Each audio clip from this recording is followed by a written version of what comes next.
Un, deux. Vous dites 3, 4.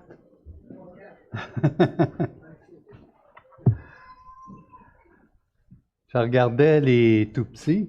Alors, vous savez que cette semaine, ma femme a vieilli beaucoup parce qu'elle est dépendante du gouvernement du Canada maintenant. Alors,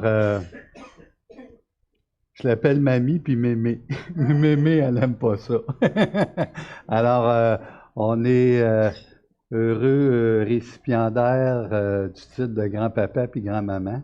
Notre garçon Olivier et Maïna, sa femme, ont eu un beau bébé, tout frisé, tout noir. Je vais me transformer en agent de joueur de basket parce que j'ai fait ça une partie de ma vie, entraîneur. Fait que là, je suis rendu son gérant. Puis, non. Donc, on est. Ça nous rend toujours un peu gaga, mais je suis content d'être gaga. OK? Donc, j'espère que vous allez me supporter comme ça. Vous êtes ma famille. Donc, ce matin aussi, ça nous faisait du bien d'entendre le saxophone puis la flûte, hein? Ça fait des mois que ça nous a manqué. Donc, pour la gloire de Dieu, donc on est bien heureux, hein? Il faut se réjouir. Ensuite, cette semaine, je reçois un téléphone comme ça à l'impromptu. C'est mon Alexandre qui appelle. Puis là, avant de réagir, je pogne le téléphone, puis je réagis pas qu'il m'appelle de la Floride. Là, qu'est-ce que tu fais là, toi? Il m'appelait. T'es en vacances. Puis là, vous savez, il y a la DPJ, le département de la protection de la jeunesse, mais il faudrait créer un département, le DPP, le département de la protection des pasteurs, puis les signaler dans ce temps-là.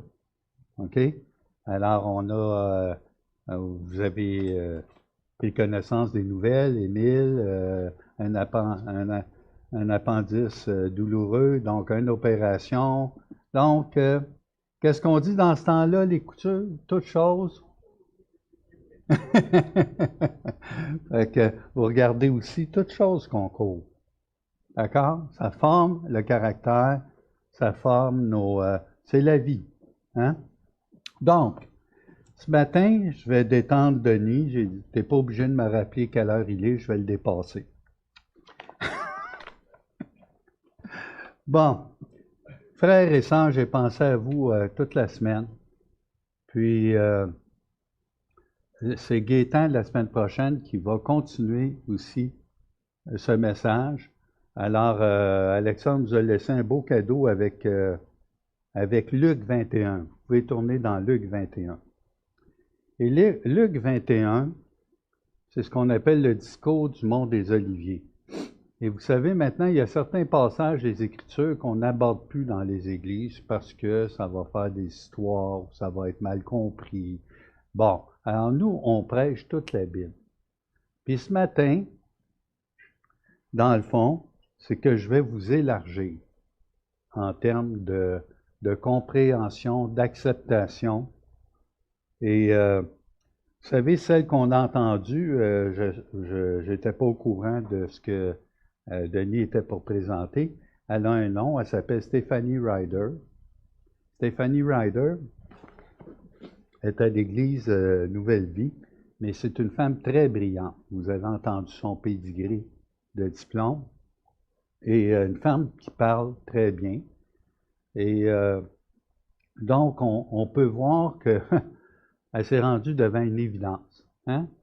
Et ça fait du bien pour l'âme. Et n'ayez pas peur en passant de la science. C'est sûr qu'il y a des commentaires qui sont émis par certains, mais il y a des scientifiques qui sont créationnistes, qui croient que Dieu, qu'il y a une puissance derrière tout ça. Et c'est pas parce que des fois on parle en milliards d'années qu'il faut fermer le poste ou tirer la bobinette, hein? OK? Donc, ils sont en train de réaliser que quand bien même que tu dirais n'importe quoi, si c'est la vérité, tu vas la rencontrer un jour ou l'autre. Donc, n'ayez pas peur. Ensuite, on est durant le temps des vacances. Donc, on pense à ceux qui sont en vacances, on les salue. Bonjour. OK? N'oubliez pas, amenez le Seigneur avec vous, parce qu'il va vous ramener. OK? On n'est jamais en vacances, Seigneur. On est en vacances avec le Seigneur. Et on salue aussi ceux qui sont à la maison, retenus, à l'hôpital, ou on vous aime beaucoup. On pense à vous, on prie pour vous. Puis vous faites partie de la famille, donc c'est important.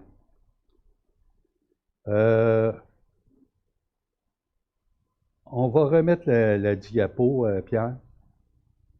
Je vais te faire bouger beaucoup. C'est qui s'occupe des diapos? Daniel, on va voir si tes doigts sont en santé. OK? Luc 21, 5 à 28, c'est la destruction de Jérusalem et l'avènement du Fils de l'homme. C'est le titre que j'ai donné. Et j'avais trouvé un autre petit titre. Jésus nous parle de l'avenir. D'accord? Et ça fait contraste avec Amex qui était à Chambly ce matin.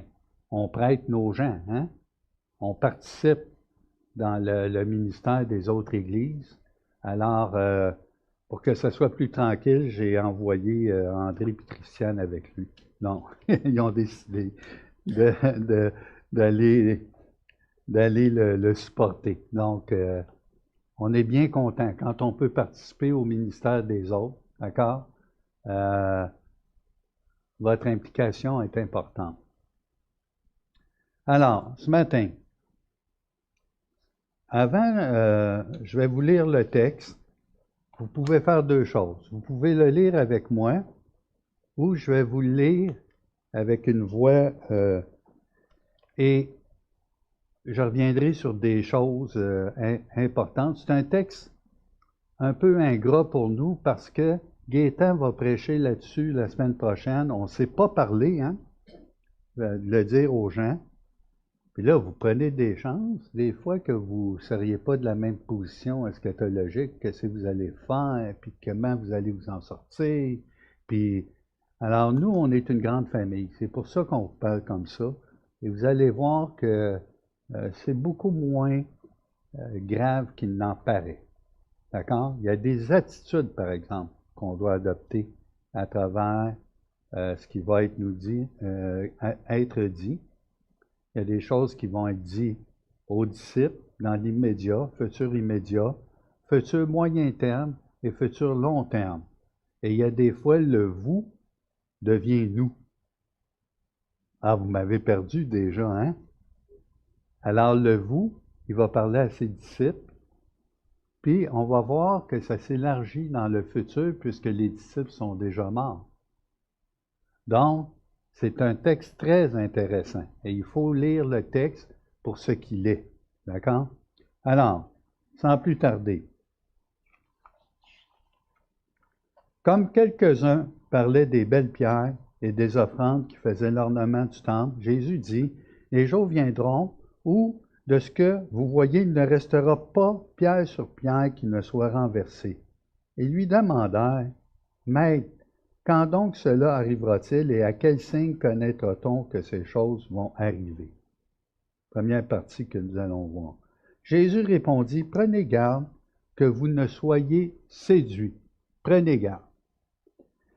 Alors, car plusieurs viendront en mon nom, disant, c'est moi, et le temps approche. Ne les suivez pas.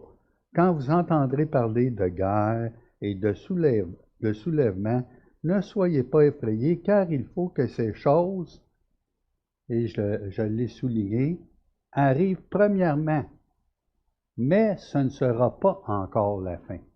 Retenez les mais, les maintenant, les plus tard, dans ce texte-là, c'est très important. Alors, il leur dit, une nation s'élèvera contre une nation et un royaume contre un royaume. Il y aura de grands tremblements de terre et en divers lieux des pestes et des famines. Il y aura des phénomènes terribles et de grands signes dans le ciel. Mais avant tout cela, on mettra la main sur vous, et l'on vous persécutera, on vous livrera aux synagogues, on vous jettera en prison, on vous mènera devant des rois et devant des gouverneurs à cause de mon nom, et cela vous arrivera pour que vous serviez de témoignage. Mettez-vous donc dans l'esprit de ne pas préméditer votre défense. Car je vous donnerai une bouche et une sagesse à laquelle tous vos adversaires ne pourront résister ou contredire. Vous serez livrés, même par vos parents, par vos frères, par vos proches et par vos amis, et ils vous feront mourir, plusieurs d'entre vous. Vous serez haïs de tous à cause de mon nom, mais il ne se perdra pas un cheveu de votre tête. Ben voyons donc, une contradiction, mais en tout cas. Par votre persévérance, vous sauverez vos âmes. Alors, en principe, je termine ici, hein, Gaétan? Mais on va aller quand même l'autre parce que je trouve ça ingrat de... Vous allez voir que Gaétan va rentrer. Dans le fond, c'est la plus longue réponse que Jésus donne dans les évangiles à une question posée par ses disciples. Ça prend un chapitre. Alors, Jésus est succinct, hein? Habituellement, c'est... Puis là, vous avez un chapitre complet où il répond. C'est pas banal, là, OK? Alors, lorsque vous verrez Jérusalem investie par des armées, sachez alors que sa désolation est proche. Alors, je l'ai mis, ça fait un clivage ici. On voit qu'il y a un clivage, ce que Gaétan vous parlera aussi. Alors que ceux qui seront en Judée fuient dans les montagnes, que ceux qui seront au milieu de Jérusalem en sortent, et que ceux qui seront dans les champs n'entrent pas dans la ville, car ce seront des jours de vengeance pour l'accomplissement de tout ce qui est écrit. Malheur aux femmes qui seront enceintes et à celles qui allaiteront en ces jours-là. Alors, vous savez, c'est quoi des bébés, hein? Les mamans? Puis, malade. Donc, Jésus est concerné par cette journée-là pour les femmes qui vont allaiter, qui vont avoir des enfants. OK? Car il y aura une grande détresse dans le pays et de la colère contre ce peuple. Ils tomberont sur le tranchant de l'épée, ils seront amenés captifs parmi toutes les nations, et Jérusalem sera foulée aux pieds par les nations, jusqu'à ce que les temps des nations soient accomplis. Alors ça aussi, c'est une autre expression que j'aurais dû souligner. C'est quoi le temps des nations? Qu'est-ce que ça veut dire? Donc, vous imaginez qu'on a beaucoup de stock devant nous, hein?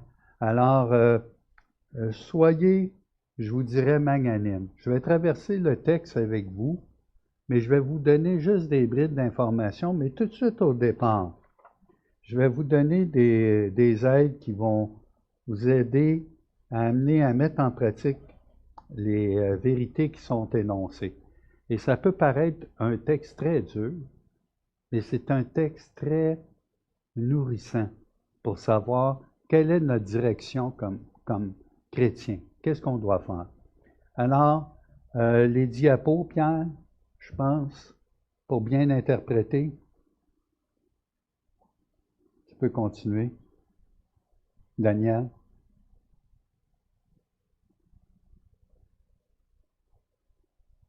OK. Alors, c'est ce que je viens de dire. Pour bien interpréter, je vais vous donner des énoncés. L'autre diapo. OK. Apprendre à marcher dans les sandales de Jésus, des apôtres et des disciples, et de ceux et celles qui écoutaient les enseignements du Maître, être dans leur peau. C'est le premier principe. Quand Jésus va parler, il traverse, il se lève, il est en face du tronc, il vient de parler des 2 sous de la veuve, et là, il traverse toute l'enceinte, et je vous dirai combien ça mesure, cette affaire-là, OK? Et ils vont passer les portes. Il y a quelques frères, quelques disciples des apôtres qui vont poser des questions en privé, mais il va répondre en public. Alors, pour bien comprendre, c'est ça, vous avez un premier principe. Le deuxième principe, avoir une connaissance minimale de Matthieu 24 et Marc 13 afin de constituer l'ensemble de la scène et d'avoir un portrait fidèle et global de l'enseignement. Tu ne prends pas Matthieu 24 si tu as une telle position eschatologique, puis tu ne prends pas Luc 21 parce que tu as une telle position eschatologique. Tu prends chaque passage, tu les mets en parallèle, et dans ce qui semble être des contradictions, c'est complémentaire. Et vous avez tout le portrait. Comment ça se fait dans l'un, ce n'est pas mentionné. On va le dire. Autre diapo. Ce texte doit se lire en continuité avec ce que Luc nous communique. Vous savez qu'on est dans Luc, je ne sais pas, ça fait plus qu'un an, là, hein? Ben oui. Donc, nous communique précédemment dans l'Évangile, demandez au Saint-Esprit. Ah, ben c'est qui? C'est Dieu. Est-ce que je peux prier au Saint-Esprit? Oui. Est-ce que je peux prier au Fils? Ben oui. Est-ce que je peux prier au Père? Ben oui. Donc, je peux prier à chacune des trois personnes? Oui. Le Saint-Esprit, c'est juste une puissance? Ben, une puissance qui vous console, une puissance qui vous écoute, une puissance qu'on peut attrister, donc ce n'est pas juste une puissance, hein? OK? Donc, d'ouvrir votre cœur à bien comprendre et appliquer. Ça va? Vous me suivez? Autre. Oh, là, on va rentrer dans quelque chose. On va voir si vous avez de la souplesse intellectuelle. Pour bien saisir, comprendre et appliquer un passage biblique, peu importe. Et ici, spécifiquement, les passages de nature prophétique, comme celui-là, le discours du mont des Oliviers, il est de première importance de le soumettre aux règles d'herméneutique, d'exégèse et d'analyse textuelle. Quand je vous dis un mot, là, puis vous ne comprenez pas, faites-moi un petit signe comme ça. Je vais essayer de vulgariser. D'accord? Vous me dites, OK, juste ça, là, puis je vais essayer. Donc, il y a des règles pour comprendre un texte, pour l'interpréter, pour bien saisir, pour le lire dans son contexte. Alors, ça ne change pas. En aucun temps, et là, écoutez bien, en aucun temps, l'interprétation ne doit dépendre d'un système, d'un modèle ou d'une position eschatologique. Avez-vous compris? Voulez-vous que je le répète? Ah, je ne le répéterai pas, je vais vous dire mon expérience. Moi, j'ai été élevé, et là, vous pouvez, je vais avoir des mains se lever, puis ça va être comique. Moi, j'ai été élevé dans la vieille école du dispensationalisme classique. Est-ce que vous connaissez ça? Les dispensations, la dispensation de la grâce, la tribulation, le millénium, OK? Alors, j'en aurais là pour toute l'avant-midi à vous compter. Puis ça, on vivait à une époque où on était chien et chat. On regardait ceux qui avaient une autre position eschatologique comme des ennemis. Et ces gens-là, avec la même grâce, nous regardaient comme des ennemis. Il y avait à l'association, dans ce temps-là, 2 cours d'eschatologie. Un cours d'eschatologie pré-1000, puis un cours d'eschatologie à 1000. Est-ce que je vous ai perdu? Oui, pour la moitié, mais c'est pas grave. Pour vous montrer à quel point le cœur de l'homme est embarqué dans des bébites puis veut contrôler les choses. Quand il y avait un prédicateur qui venait prêcher sur la fin des temps ou le retour de Jésus-Christ ou l'Apocalypse, j'avais toujours une fébrilité de jeune. On veut savoir, hein? Vous avez entendu le discours sur l'avenir d'Amex, hein? OK? Quand les livres de théologie qui sortent, puis Yves pourrait discuter avec, au début de notre vie chrétienne, on était des fins collectionneurs de volumes pour essayer de comprendre la théologie, la doctrine, puis tout ça. Tu veux contrôler ton environnement. Tu veux tout connaître sur telle doctrine, tel sujet. Ce qui fait que tu as l'impression de contrôler les choses. Mais pendant ce temps-là, tu te fais contrôler par ben du monde, ben des livres, ben des doctrines. Puis plus tu vieillis, plus tu te rends compte que ça a une place, mais ça n'a pas la place d'importance qu'on défend avec, avec une arme qui dévoile notre état de condition de pécheur qu'on avait, mais on est gracié.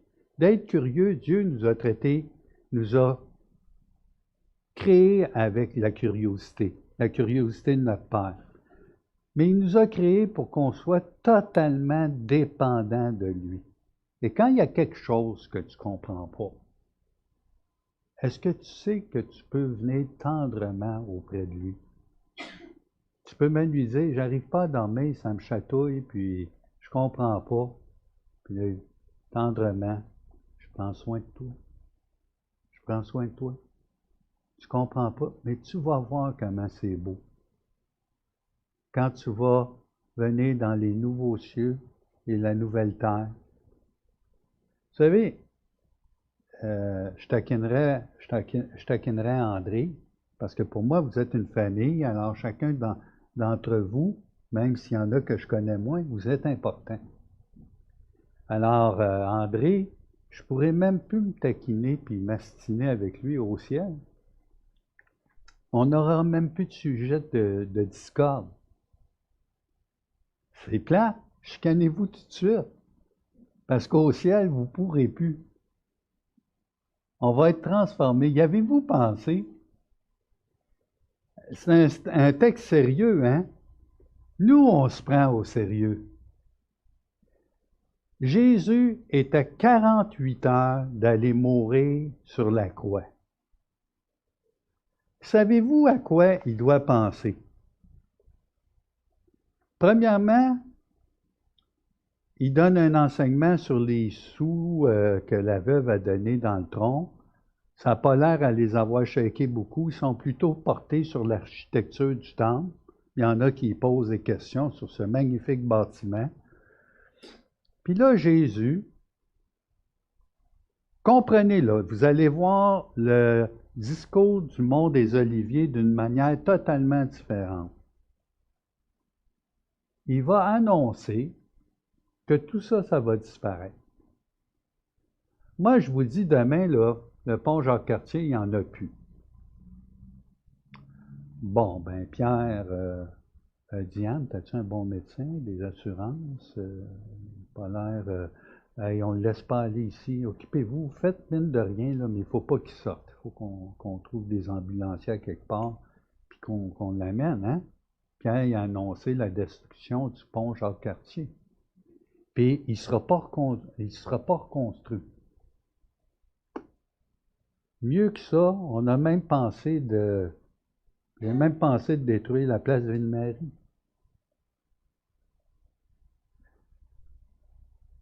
Si tu ne sais pas ce qu'un juif pense à l'époque, il leur annonce que le temple va être détruit. Ouais, toute une prophétie. À quel signe qu'on va reconnaître ça? C'est tout simplement ça, là. Il faut comprendre le texte. Puis c'est pas une petite affaire. Nous, on lit ça, là, des années après, mais je t'annonce que si je rentre dans ton quotidien, là, puis je te dis, demain, on ne pourra plus se servir de l'argent qu'on a pour acheter des choses. Là, ça va venir vous chercher directement dans votre quotidien. Fait qu'ils traversent le temple, puis eux avaient une pensée très simple par rapport au temple. C'était l'endroit où on va recevoir le roi, puis là, on va régner sur les Romains, puis là, tout le plan prend le bord. En 48 heures, Jésus doit enseigner à ses disciples que ses disciples vont être des martyrs. Le mot témoin, martyrion, c'est ce que ça veut dire. Il leur annonce qu'ils vont mourir. Tu te fais annoncer que tu vas mourir, là. Yo! Tu te fais annoncer que tu vas mourir. On dirait que c'est un texte comme ça qu'on lit là, pour l'eschatologie, mais c'est plein d'émotions. Alors imaginez-vous ce que Jésus a à faire en 48 heures. Ensuite, il va manger la Pâque avec eux. Il va instituer la scène. 48 heures, là, ça a été, si tu regardes son agenda, là, il n'y a pas eu de... Ensuite, il doit les avertir sur ce qui s'en vient sur la suite. OK? Puis mieux que ça, j'avais préparé plein de choses, mais je n'aurais jamais le temps de couvrir tout ça, hein, Gaétan? On le voit, hein? Donc, c'est juste pour vous mettre dans les sandales. Puis là, ils reçoivent ça. Puis dans 48 heures, le peuple va le rejeter. Il va être laissé entre les mains des hommes. Crucifie-le. 48 heures, là, ça change de bord, là. En tout cas, d'un point de vue émotionnel, si tu veux te faire brasser, regarde l'histoire, là. On lit le discours, mais il faut lire le discours en continuité avec ce que Luc dit. D'accord? Puis, Jésus ne dit pas ça là, comme un robot automate, le Dieu de l'univers, sans émotion pour les gens. Il se met en peine. Il a pleuré sur Jérusalem avant, hein? OK? Vous vous souvenez, là, tout le fil de Luc, il pleure sur Jérusalem parce qu'il sait qu'il y a un jugement qui s'en vient.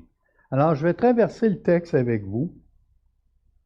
Il y avait le dernier point aussi.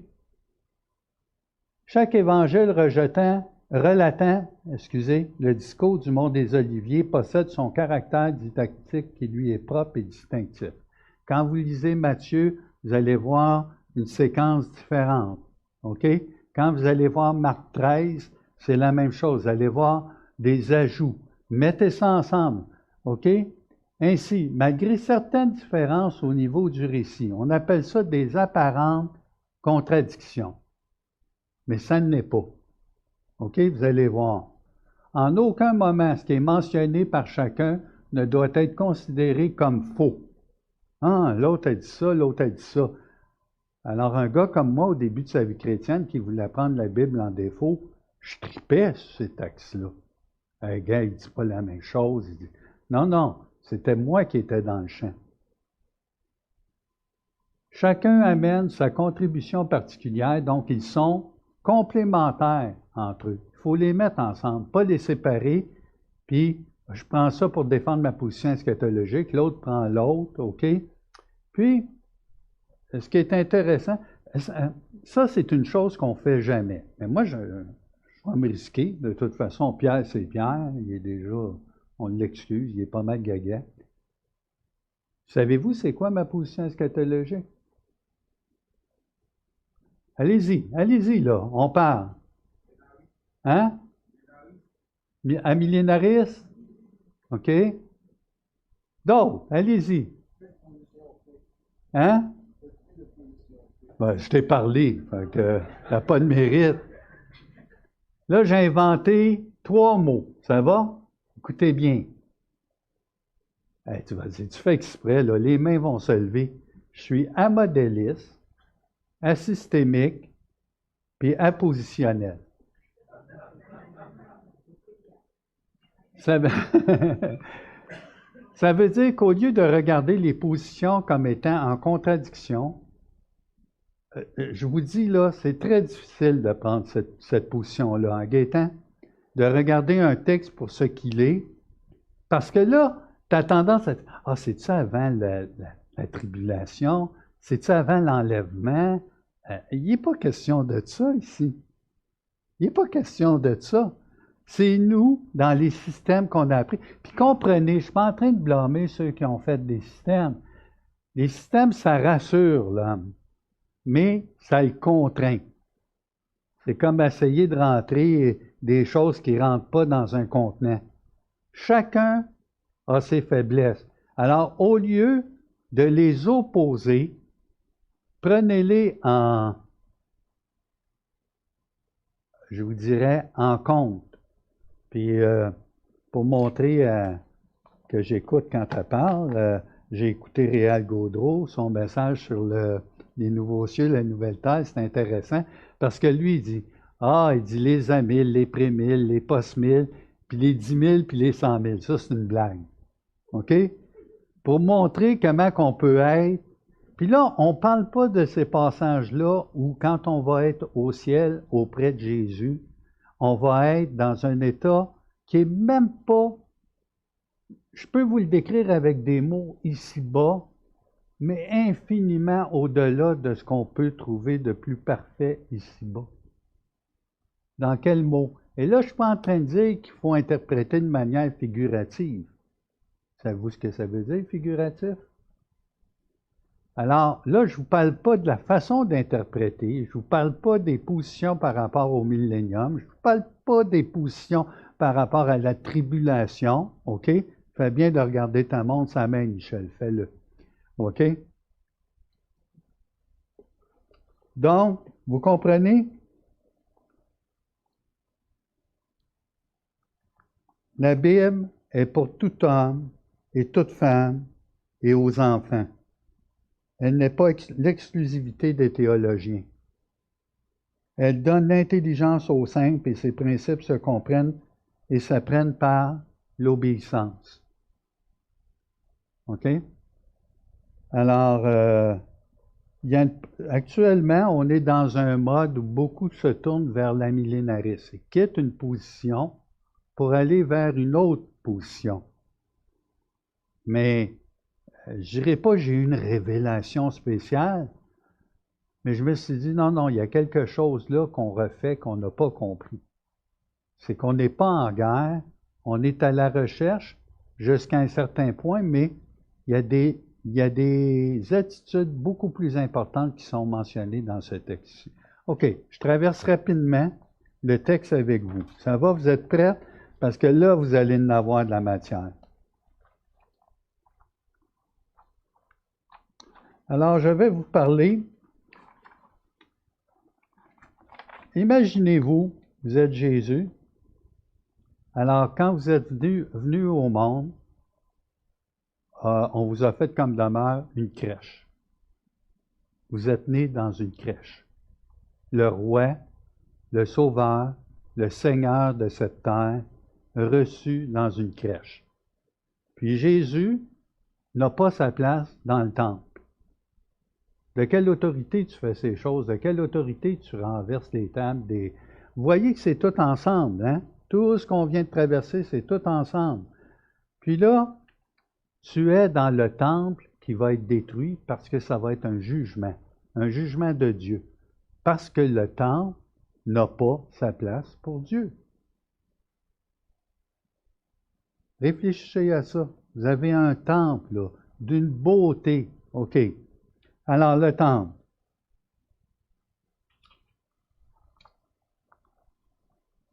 Quand il parle au verset 5, 6, 7, des belles pierres, puis tout ça, alors, je vous dis rapidement, la conversation ici, là, ça fait contraste avec l'offrande de la veuve avec ses 2 sous. La richesse, puis toute la splendeur du temple. La complémentarité, le temple, le mont des Oliviers, ils vont s'asseoir en face pour le regarder. Il y a la vallée du Cédron. C'est à peu près 200, 300 mètres. Ils doivent traverser. Ils regardent le temple briller. Ça brille, cette affaire-là. C'est une telle beauté. Et il va enseigner ses apôtres sur ce qui les attend. Et vous savez, Jésus répondit à ses disciples, aux gens qui l'écoutaient. Il dit, prenez garde que vous ne soyez séduits. À qui dit ça? Aux apôtres, aux disciples du moment qui sont là. Est-ce qu'il le dit à nous? Prenez position. Est-ce qu'il le dit à nous? Forcément, quand vous allez lire le texte, vous allez voir que ça s'adresse même à nous plus tard. C'est une parole qui est vivante. On est capable de la comprendre dans son contexte. mais on sait que cet enseignement-là tient pour nous. OK? Car plusieurs viendront en mon nom. Puis, intensément dans la période avant la destruction du temple, il y a toutes sortes de zélotes, de factions qui vont se présenter, puis ils vont se présenter comme des messies. Puis retenez en mon nom, retenez en son nom. Alors, tu peux te présenter comme le Messie ou tu peux te présenter comme un représentant de lui. OK? Et là, tu peux dire, il faut les chasser, ces Romains-là. Et là, il y a ce qu'on ne connaît pas beaucoup, c'est toute l'histoire, le contexte qui est présent à ce moment-là. OK? Car plusieurs viendront en mon nom disant, c'est moi et le temps approche. Quel temps? Le temps où on va prendre possession du temple, où le Messie va régner, et là, on va être maître de notre destin, de notre sort. C'est un peu la mentalité juive, le Dieu conquérant. Il faut comprendre ce contexte-là. Quand vous entendrez parler de guerre, de soulèvement, ne soyez pas effrayés, car il faut que ces choses arrivent premièrement. Mais ce ne sera pas encore la fin. Alors là, vous voyez deux pôles se dessiner. Le premier pôle, c'est qu'on va vous parler de la destruction du temple. Et le deuxième pôle, c'est qu'on va parler du jour de l'avènement de Jésus-Christ. Et dans le même texte, il y a des fois, on essaie de distinguer, cette partie-là va parler jusqu'à la destruction du temple, puis ensuite l'autre partie va parler jusqu'à l'avènement. Mais ce que j'ai remarqué, c'est qu'il n'y a pas une chronologie suivie. Il y a des choses qui se poursuivent après la destruction du temple qui ont été mentionnées. Des faux docteurs, des faux Christ. C'est pas jusqu'en 70, ça se poursuit jusqu'à nos jours. On le voit. Donc, il faut changer notre façon de voir, de comment on a reçu les choses. D'accord? Et on voit vraiment que ce texte s'adresse pas seulement aux disciples et aux apôtres, il s'adresse à nous. Il y a un souci pour nous.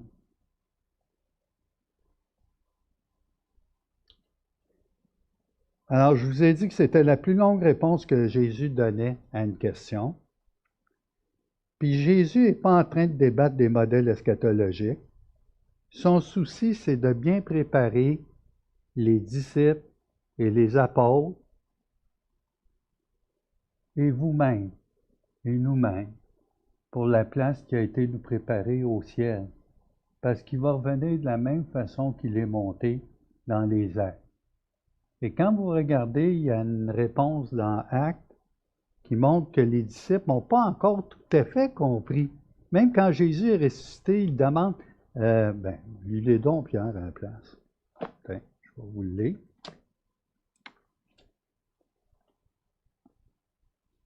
Actes. Alors les apôtres, ça c'est après la résurrection, ça va? On est dans Actes 1,6. Les apôtres réunis lui demandèrent, Seigneur, est-ce en ce temps que tu rétabliras le royaume d'Israël?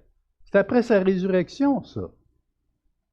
Il leur répondit, ce n'est pas à vous de connaître les temps ou le moment que le Père a fixé de sa propre autorité. Mais vous recevrez une puissance, le Saint-Esprit, qui survenant sur vous, et vous serez mes témoins à Jérusalem, dans toute la Judée, dans la Samarie, et jusqu'aux extrémités de la terre. Ils reçoivent leur mandat. Mes témoins. Vous serez mes martyrs. Vous n'aimez pas ça, hein? Martyrion. OK? Après avoir dit cela, il fut enlevé pendant qu'il le regardait, et une nuée, la nuée c'est tout le temps important dans la Bible, la gloire de Dieu, OK? Et une nuée le déroba à leurs yeux. Et comme ils avaient les regards fixés vers le ciel, j'imagine, hein? Qu'est-ce qui se passe là? Attends. Oui. Okay. Pendant qu'il s'en allait, voici 2 hommes vêtus de blanc leur apparurent. Toute la gang en même temps. OK? Il dit, hommes galiléens, pourquoi vous arrêtez-vous à regarder au ciel? OK? Il est-tu parti au ciel par en haut, par en bas, par le coup? Bon, OK. Ce Jésus qui a été enlevé au ciel du milieu de vous reviendra de la même manière que vous l'avez vu allant au ciel. Ah, j'oubliais. Keep it simple, puis keep balance. Gardez ça simple, puis gardez l'équilibre. Il est monté au ciel? Ben, il va revenir. Ben oui, mais l'éclair, là, qu'on ne manquera pas, ben, peut-être qu'il est dans le nuée. Dieu, il nous promet un paquet de surprises. Tu n'es pas prêt, tu n'es pas obligé de savoir d'avance, mais tu vas le savoir. Puis quand un se présente en son nom, puis il dit « c'est moi », on ne pourra pas vous jouer le tour. Vous êtes des élus. Si vous avez cru en Dieu, alors soyez quand même sur vos gardes. La Bible le dit. Hein? Soyez avertis. C'est des textes de consolation pour l'âme. Ce n'est pas des textes pour nous effrayer.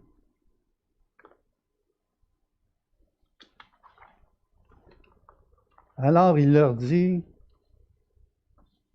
une nation s'élèvera contre une nation et un royaume comme un royaume. Il y aura des grands tremblements de terre et en divers lieux des pestes, des famines. Il y aura des phénomènes terribles et des grands signes dans le ciel.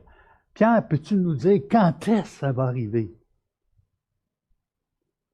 Vous savez qu'Agabus a prêché une famine qui est arrivée sous quel règne?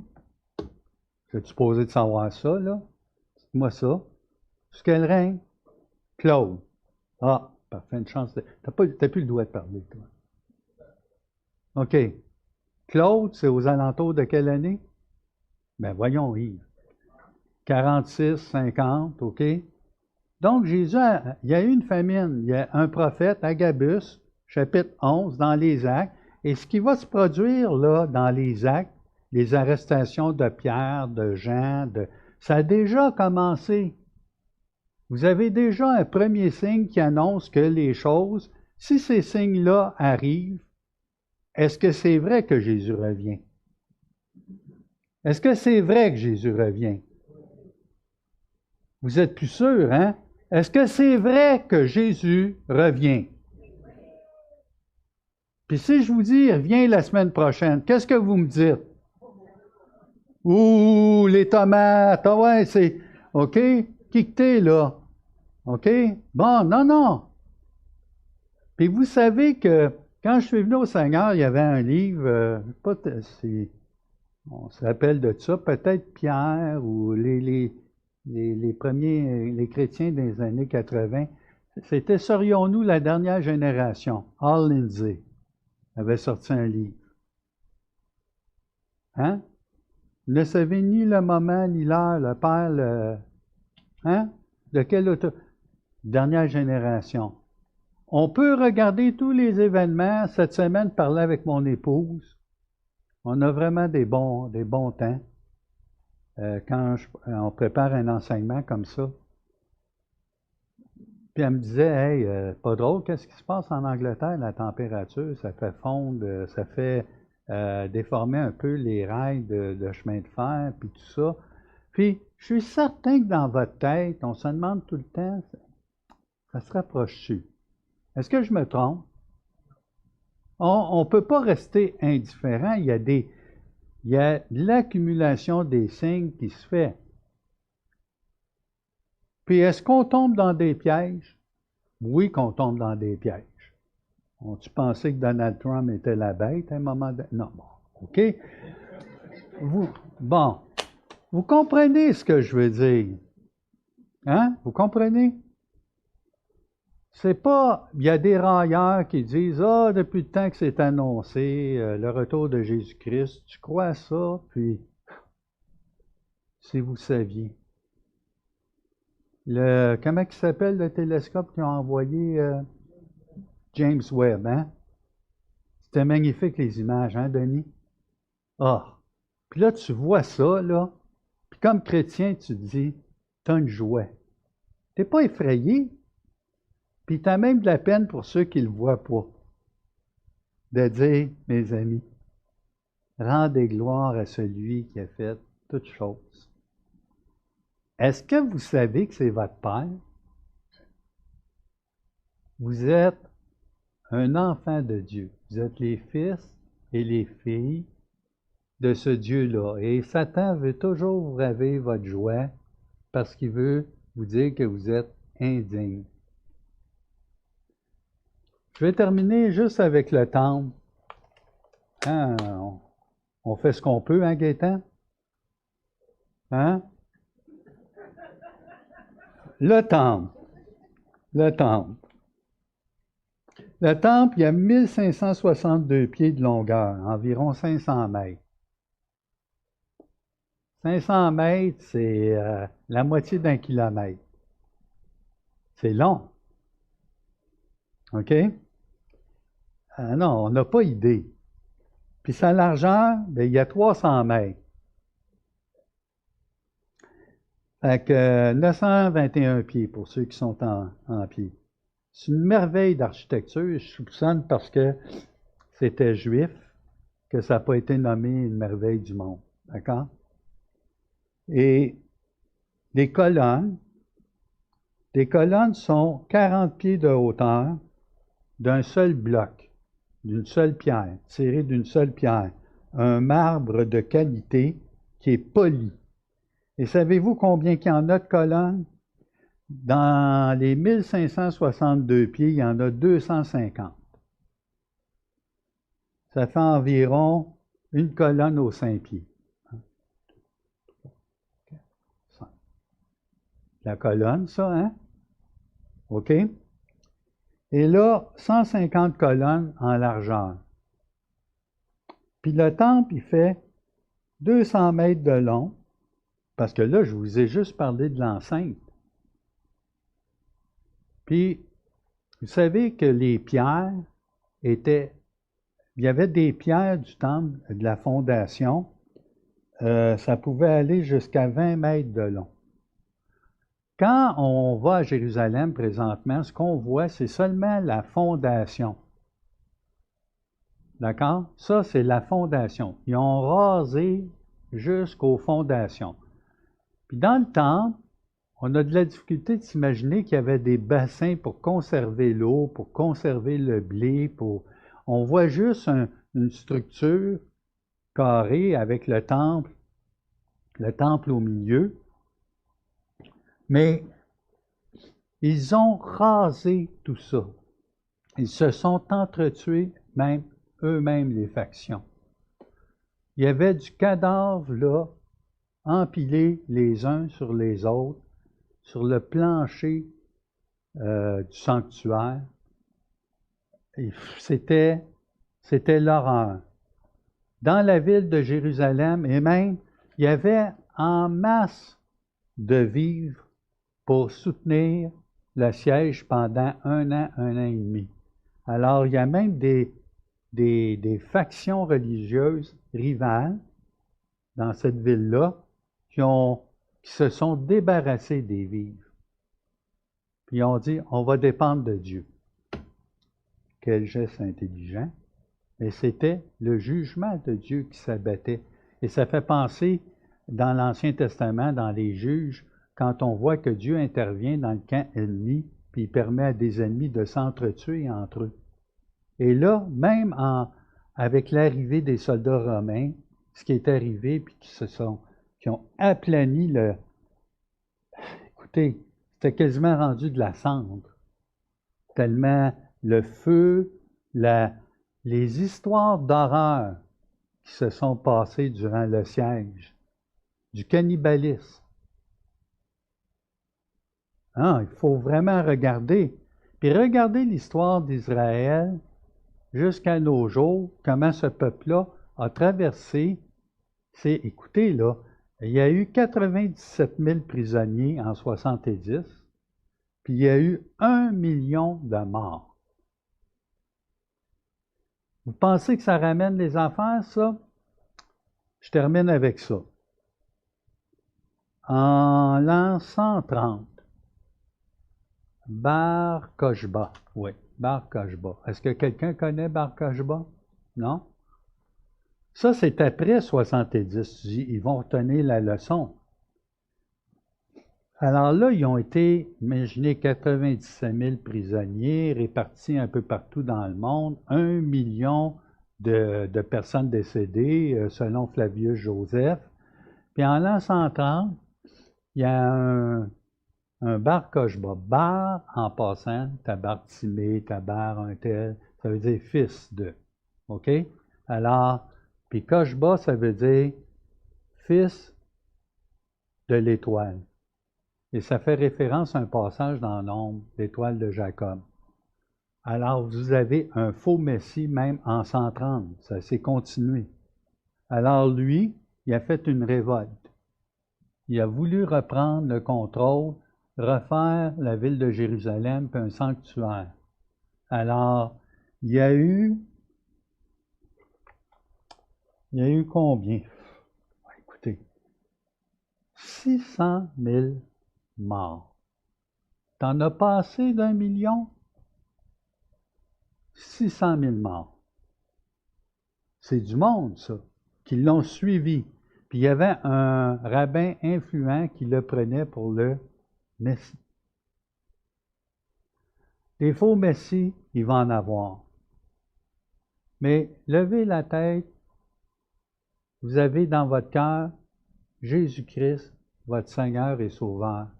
Il est votre frère, votre Messie, votre Sauveur, votre Seigneur.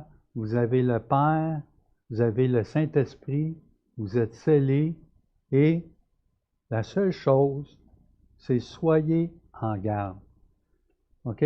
Alors les disciples, qu'est-ce qui est arrivé? C'est très simple. Ils ont été des témoins et il y en a qui sont morts.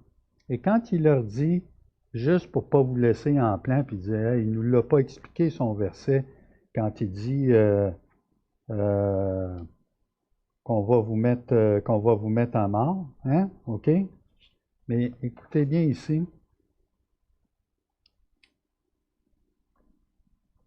On va vous amener au verset 12, mais avant tout cela, on mettra la main sur vous, et l'on vous persécutera, on vous livrera aux synagogues, et on vous jettera en prison, on vous mènera devant des rois et devant des gouverneurs à cause de mon nom. Cela vous arrivera pour que vous serviez de martyrs. Mettez-vous à l'esprit de ne pas préparer votre défense, d'accord? C'est ce qu'il dit. Et il dit aussi, excusez, je suis un peu perdu dans mes feuilles, il y a ce passage qui semble contradictoire, et il va leur dire, mais il ne se perdra pas un cheveu de votre tête. Si j'avais eu du temps, je vous expliquerais le sens de l'expression littérale, prendre un passage de manière littérale. Et je pense que la vraie façon de parler, c'est de dire prendre un passage dans son sens normal. Alors, des fois, c'est figuratif, puis des fois, c'est tout simplement littéral, dans le sens où, quand de la poésie est écrite, il faut l'aller comme de la poésie, dans son sens normal, mais elle a un sens figuratif. OK? Donc, de faire une dispute sur les genres, faut bien comprendre de quoi on parle. Et ici, il ne se perdra pas un cheveu de votre tête, ça pourrait dire, si Dieu le veut, mais d'un niveau spirituel, vous êtes déjà scellés au ciel avec Jésus. Alors, vous servirez de témoin si craignez plutôt celui qui détient vos âmes dans ses mains. Ne craignez pas les hommes. On le voit là, dans Hébreu, vous avez des témoins, il y en a qui ont eu la tête coupée ou tout ça, OK? Et concernant le sens normal des choses, si je vous dis par exemple, mon père est dans les patins, qu'est-ce que vous comprenez? Mon père est dans les patins. Et dans l'erreur? Oui, hein? OK? Hein? Donc, ayez pas peur. Mon père est dans les patins. Hein? C'est pas ce qu'il dit, hein?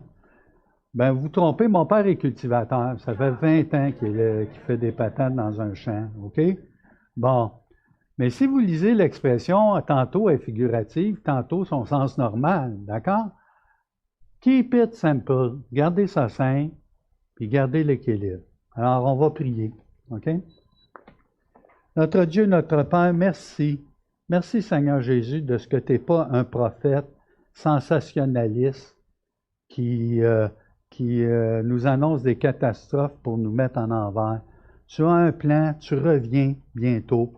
Seigneur, nous serons délivrés totalement des souffrances de ce siècle présent, de cette lourdeur que l'on voit dans notre vie quand on veut faire le bien et que le mal est attaché à nous.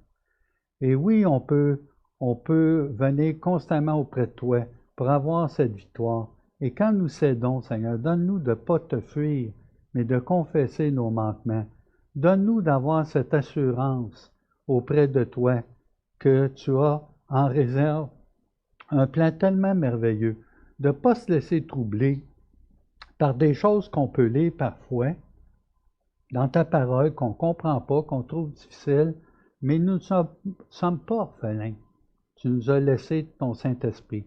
Et Seigneur, quand nous passons à travers la souffrance, des épreuves, des choses que nous ne saisissons pas, rappelons-nous toujours que tu nous aimes d'un amour éternel.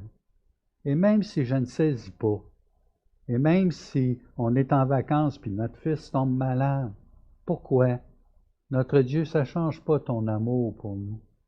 Et c'est l'assurance dans notre cœur que tu t'occupes de nous malgré la souffrance qu'on peut traverser. On veut te louer ce matin de ce que ces passages montrent combien même tu t'es soucié dans le jugement que tu permettais et que tu souciais de ces femmes enceintes, de ces gens, pour leur donner un dernier conseil de fuir dans les montagnes. Mon Dieu, tu es tellement bon. Et je te demande de nous bénir tous afin que l'on se confie en toi et que nous puissions veiller à ta venue. Amen.